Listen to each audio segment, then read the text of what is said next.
उद्धव ठाकरेंनी सामनाला दिलेल्या मुलाखतीमध्ये पंतप्रधान मोदींसह राज्य सरकारवर हल्लाबोल केलाय। लोकशाहीचं वस्त्रहरण होत असल्याची टीका उद्धव ठाकरेंनी केली आहे।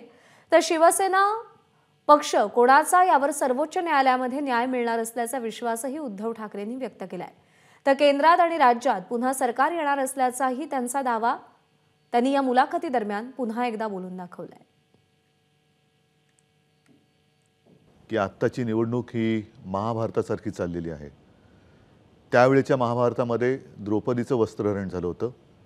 यावेळेला आपल्या देशातल्या लोकशाहीचं वस्त्रहरण होतंय आणि म्हणून ती लोकशाही वाचवण्यासाठी स्वातंत्र्य लढा हा एक वेगळा भाग होता। त्या काळात आपण नव्हतो, पण ज्यांनी ज्यांनी संघर्ष केला, बलिदान दिलं, त्या सर्व क्रांतीवीरांनी आणि त्याग करणाऱ्या सगळ्या स्वातंत्र्य सैनिकांनी अफाट कष्ट करून शौर्य गाजवून आपल्याला हे स्वातंत्र्य मिळवून दिलं।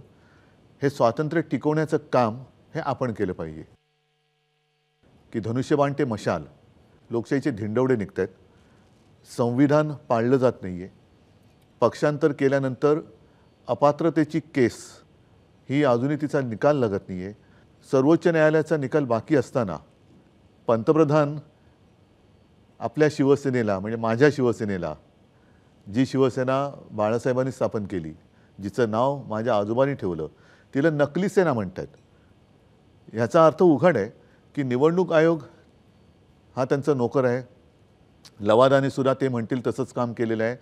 आता सर्वोच्च न्यायालयाने सुद्धा आम्हाला हे चिन्ह किंवा नाव देऊ नये असा अप्रत्यक्ष दबाव हे आपले प्रधानमंत्री सर्वोच्च न्यायालयावरती आणतात की काय असा एबीपी माझा, उघडा डोळे बघा नीट।